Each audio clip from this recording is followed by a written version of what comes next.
السلام علیکم. محمد رضا صدیق اپنے پروگرام پولیٹیکل ڈائریز کے ساتھ حاضر خدمت ہے. ہفتے کا دن ہے اور 7 سپتمبر ہو چکی ہے اور کل کا دن بہت ہی اہم ہے. کل تمام راستے جو ہیں وہ ہوں گے اسلام آباد سنگ جانے کی طرف. نئی قانون سازی بنا لی ہے. میں نے پہلے ہی کہہ دیا تھا, میں بہت پہلے کہہ دیا تھا جب یہ بن رہی تھی, میں اس کو چیلنج کرنے کا اعلان کر. جتنی اس موجودہ پارلیمان نے قانون سازیاں کی ہیں سب کو میں نے چیلنج کیا ہے اور ساری پارلیمان نے اپنے اختیارات سے. وہ نیب کی ترامیم تو میں سمجھتا ہوں بہت زبردست ہوئی ہے, اس میں میرا اختلاف اپنی جگہ رہا ہے, لیکن نیب نے جو تباہی و بربادی کی ہے نا اس ملک کی, میں پہلے نہیں مانتا تھا اس بات کو, لیکن نیب ہمیشہ پولیٹیکل انجینئرنگ کے لیے استعمال ہوتا رہا, ٹول کے طور پر استعمال ہوتا رہا. آپ کے سامنے میں نہیں کہتا یہ سپریم کورٹ کی ججمنٹس اس کے اوپر موجود ہیں اور اس لیے بہتر یہی ہے, بہترین فیصلہ ہے. میرے اختلافات اپنی جگہ, لیکن ججز کی اگینسٹ نیب نہ ایکشن لے, اس پہ سارے ججز کو اکٹھا ہونا چاہیے تھا. اور جسٹس قاضی فائز صاحب اس پہ اس لیے بات نہیں کرتے کہ سپریم جوڈیشل کونسل میں جب معاملہ جو ہے وہ معاملہ گیا ہے وہ اپنی جگہ پر ہے, وہ تو سیٹسفائڈ کر دیا, لیکن آج بھی منی ٹریل تو ہے نہیں نا.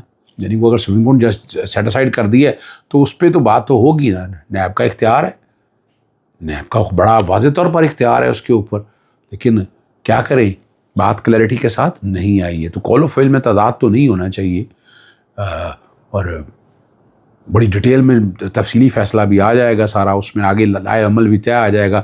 لیکن ایک بات بڑی وضاحت کے ساتھ بتا دوں, اس کے بعد عمران خان کے اگینسٹ کوئی کیس نہیں بنتا ہے, بالکل کوئی کیس نہیں بنتا ہے. توشہ خانہ کا کوئی کیس نہیں بنتا, 190 ملین پاؤنڈ کا کیس کوئی نہیں بنتا. سارا کیس ختم ہو گیا, کچھ نہیں رہ گیا.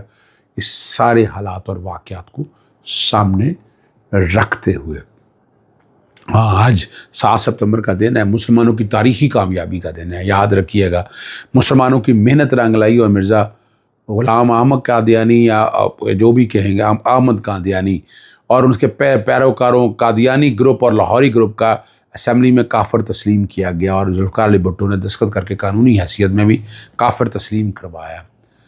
یہ بہت بڑا فیصلہ تھا. یہ کریڈٹ جاتا ہے جناب ذوالفقار علی بھٹو صاحب کو, اور یہی وجہ ہے کہ اس کی خاندان نے نوازا گیا. وہ خاندان صرف اس وجہ سے, کوالٹیز اپنی جگہ چھوڑیں, یہ ایک بہت بڑا کام ہے, بہت بڑی خدمت کی ذوالفقار علی بھٹو نے. بہت سے لوگوں کو بہت سے اعتراضات رہے, ان پہ بڑی باتیں ہوتی رہی, لیکن انہوں نے ثابت کیا کہ کیا ہونا ہے. رانا ثناء اللہ نے ایک اور انکشاف کر دیا ہے. وہ انکشاف کیا ہے, بس وہ کرنے کو بات کوئی نہیں ہے تو بات تو کرنی ہے نا. اور پرامن احتجاج کا بل میں نے آپ کو پہلے کہا تھا, پاکستان تحریک انصاف نے بھی کہہ دیا ہے 9 میں جوڈیشل انکوائری کے لیے خیبر پختونخوا حکومت واقعی کہ پشاور ہائی کورٹ کو دوبارہ کو ہو جائے گا.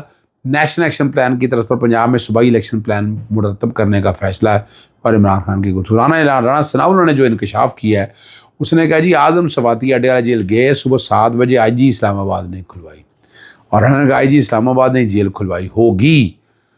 یعنی ایک بات تو بڑی واضح ہے کہ جب وہاں پر گئے ہیں تو صبح ارلی اگر کھلوانا ہے تو آئی جی پریزن آن بورڈ ہوگا, اڈیالہ جیل کا سپرڈنٹ آن بورڈ ہوگا. تو جو سارے تھے وہ جو پاؤں پڑنے والی باتیں ہیں تو وہ تو بھی ٹھیک آ گئی نا. رانا ثناء اللہ نے تو کہہ دیا نا, ورنہ تو یہ بڑے حالات اور واقعات, ابھی ڈر اور خوف تو ہے نا 8 کا جلسے کا, اور اس جلسے کو اس کانٹیکس میں لے جائیں کہ سارا اسلام آباد بند کر رہے ہیں. کیوں بند کر رہے ہیں آپ؟ ڈر کیا ہے کس بات کا؟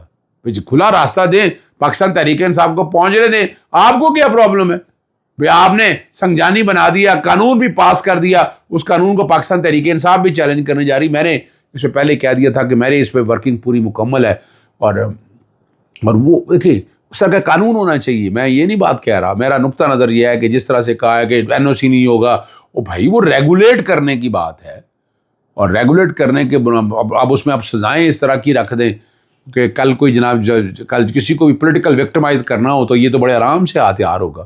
پولیس پہلے کون سے آپ کے ہاتھ میں ہے؟ جو باقی بیوروکریسی ہے, یہ باقی لوگ ہیں, وہ کیا ہیں؟ وہ آپ کے سامنے جس کا مرضی ڈیٹینشن آرڈر جاری کر دیں, جو مرضی کر لیں, کو پوچھنے والا ہے آپ کو بتا دیں, یا تو پوچھنے والا کوئی ہو. نظر تو یہی آتا ہے نا کہ حالات کیا ہیں. کل بڑی ایک اہم آئینی درخواست میں متفرق درخواست ہے آئین کے آرٹیکل 187(2) پہ 9 تاریخ کے لیے اسد رضا قریشی صاحب نے ٹائم دیا تھا کہ اس فیصلے پر عمل درآمد کے حوالے سے آنا ہے. تو میں باقاعدہ ایک میں متفرق درخواست دائر کر رہا ہوں اس میں نے بہت سے خط لکھے ہیں مراسلے ارسال کی الیکشن کمیشن کو، صوبائی اپنے وفاقی حکومت کو، سیکٹری قانون کو اس فیصلے پر عمل درآمد، فیصلے میں عمل درآمد نہیں کیا۔ یہ تو ایک ایڈمیٹڈ بات ہے نا کہ فیصلے پہ ابھی تک پاکستان تحریک انصاف کو وہ سیٹیں ساری نہیں دی ہیں، وہ 39 دے دی، 41 دے دی، صوبائی اسمبلی کی سیٹیں ساری نہیں دی۔ وہ ساری سیٹوں کا ڈیٹا جو ہے نا وہ چلے میں آپ کے سامنے وہ رکھ دیتا ہوں، جو ڈیٹا اکٹھا ہوا ہے، جو چیزیں ساری سامنے آئی ہیں وہ میں آپ کے سامنے رکھ دیتا ہوں۔ احتشام عباسی نے ایک ٹویٹ کیا تھا، اس نے یہ چیزیں ساری ڈیٹا اکٹھا کیا ہوا ہے، وہ میں رکھ دیتا ہوں۔ پاکستان مسلم لیگ نون کی 114-93 ہے پی ٹی آئی کی جی۔ اچھا اب آ جائیں باقی دنوں میں پاکستان تحریک انصاف کے خیبر پختونخوا میں 86 ہیں، ٹھیک ہے جی، کتنی ہیں؟ 86 ہیں۔ تو اگر ان سب کو اگر رکھے جائیں 120 سے زائد کل ملا کر تعداد 400 سے زائد ہے، اگر یہ عمران خان کی رہائی اور کم از کم 500 بندے بھی لائیں تو 2 لاکھ بندہ جلسے میں آ سکتا ہے، اور اگر 1000 تک لے آئیں تو تعداد 4 لاکھ بنتی ہے۔ 8 فروری سے اب تک کا یہ معاملہ، یہ ایک ٹرننگ پوائنٹ آپ کے پاس۔ سپتمبر میں نے آپ کو اہم اس لیے کہا تھا، یہ سپتمبر واقعی بہت ہی اہم ہے۔ سپتمبر نے آگے حالات آپ کے لیے بنانے ہیں۔ سپتمبر، اگر آپ سپتمبر کو صحیح طرح سے استعمال نہیں کر سکیں گے تو پھر کیا کر سکیں گے، آپ خود سوچ لیجئے گا۔ تو اس لیے یہ سوچنا پڑے گا آپ کو، آنا پڑے گا آپ کو، اور حالات آپ کے بس میں ہیں، حالات آپ کے کنٹرول میں، ایسا کوئی مسئلہ نہیں ہے، لیکن آپ کھڑے ہوں گے تب کی باتیں ہیں نا۔ جب آپ کھڑے نہیں ہوں گے تو پھر یہ مسائل اپنی جگہ پر رہیں گے۔ پنجاب کے اندر بھی سیٹوں کی بات ہے، یہ اب فیصلہ انہوں نے کرنا ہے۔ آپ کو آگے لے چلتے ہیں۔ نیشنل ایکشن پلان صوبائی طرز پہ بنانا چاہتے ہیں، مقصد کیا ہے؟ تو یہ دہشت گردی کا ایشو نہیں ہے، یہ سیاسی جماعتوں کو اور کیسے ٹائٹن کرنا ہے۔ یعنی انہوں نے تو بدماشی کی حد کر دی ہوئی ہے نا، اور صوبائی طرز پہ وہ کہہ رہے ہیں یہ بنایا جائے گا محکمہ داخلہ اور آئی جی پنجاب کو۔ یعنی ابھی تک انہوں نے کیا ہے؟ عام آدمی کے حوالے سے بتا دیں، ڈیجیٹل دہشت گردی کی فائنینسنگ اور فیک نیوز کی روک تھام ترجیحات میں شامل ہے۔ یعنی یہ ان کے لیے ترجیحات ہے۔ مدارس کی geo tagging, central database system, مسئلہ کلچر کا خاتمہ بھی یہاں سیاستدانوں کو کچھ نہیں ہے، یعنی اس پہ تو سوال ہی پیدا نہیں ہوتے، پہ ٹرسٹ کیا جا سکے۔ جرائم پیشہ افراد کی پروفائلنگ ہوگی، اور یہ پہلے کیا ہو رہا ہے؟ پہلے نہیں ریکارڈ سارا ہو رہا، یہ مقصد صرف پولیٹیکل انجینئرنگ کرنے کے حوالے سے ہے۔ اور 5th جنریشن ہائبرڈ وار کے استعداد کے لیے 5th جنریشن جو بات ہے وہ کیا ہوگی، وہ تو آپ سمجھ سکتے ہیں۔ آخر میں عمران خان صاحب نے جو کہا نا، سیاست نہیں، مجھے جنرل فیض سے ڈرایا جا رہا ہے۔ جنرل فیض باجوہ کی اجازت سے ملنے آئے تھے اور جنرل باجوہ کو رپورٹ کرتے تھے۔ جنرل باجوہ کے بغیر جنرل فیض کا ٹرائل بدنیتی ہوگا۔ جنرل فیض جنرل باجوہ کے ماتحت جنرل باجوہ کو اس لیے باہر رکھا گیا، انہوں نے رجیم چینج کیا۔ جنرل باجوہ کو ٹرائل میں لائیں تو سارے بید کھل جائیں گے۔ 9 مئی کو ختم کرنے کے لیے کروایا گیا، 8 فروری کو دھاندلی کروائی، 9 مئی کو CCTV فوٹیج سامنے لائیں جو آپ نے رکھی ہوئی ہیں۔ علیم گنڈا پور اور پارٹی رہنما تنقید کرتے ہیں، یہ بڑی زبردست بات ہے، بالکل نہیں کرنی ہے۔ وزیر اعلیٰ میں نے منتخب کی، اس کا کھڑا ہوں، کمزور نہ کرے، اس کے پیچھے کھڑا ہوں، اور جو لوگ باتیں کرتے ہیں وہ PTI کے ٹکٹ پر جیتے ہیں، کوئی بھی پیسہ لگا کر نہیں جیتا۔ تو سازشیں کر رہے ہیں، ان کو کہتا ہوں دیکھیں عمران خان نے بڑی کلیئرٹی کے ساتھ یہ بات کر دی ہے، اور یہ پھر نہ کہنا کہ ٹکٹ نہیں دی۔ سپریم کورٹ نیب کے ترامیم کے جو فیصلے، توشہ کیس تو ختم ہو گیا، یہ میں آپ کو کہہ رہا ہوں۔ حکومت کو NR2 مبارک ہو، مجھے اس فیصلے کی خوشی منانی چاہیے۔ 190 ملین پاؤنڈ بھی کیس ہونے کے قریب ہے، ختم ہونے کے قریب ہے۔ نیب ترامیم کے ذریعے وائٹ کرائم پکڑنا ناممکن ہو گیا، اس قانون سے چوری کے راستے کھلیں گے۔ اڈیالہ جیل میں 7000 قیدی ہیں، اس قانون میں سے کسی ایک کو فائدہ نہیں ہوگا۔ نیب ترمیم سے اربوں کی چوری کرنے والے کو فائدہ ہوگا۔ میری اور میری بیوی جنرل عاصم منیر کی وجہ سے جیل میں ہے۔ جنرل عاصم منیر نواز کے ساتھ تحریری ایگریمنٹ کیا، اور آرمی چیف بننے سے قبل عارف الوی اور علی زیدی کے ذریعے پیغام دیا کہ مجھے لندن ایگریمنٹ کا پتہ ہے۔ اب یہ والی ساری باتیں کھول رہے ہیں عمران خان صاحب، سارا کچھ سامنے رکھ رہے ہیں۔ حقائق عمران خان صاحب بہتر سمجھتے ہیں بھائی، آپ یہ ذہن میں رکھ لیجئے گا۔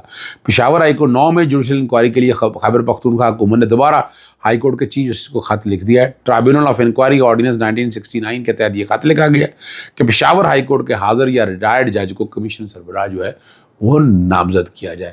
وہ تحقیق کرنا چاہتے ہیں، حالات سامنے لانا چاہتا ہے کہ ایکچولی کون who are the real corporate.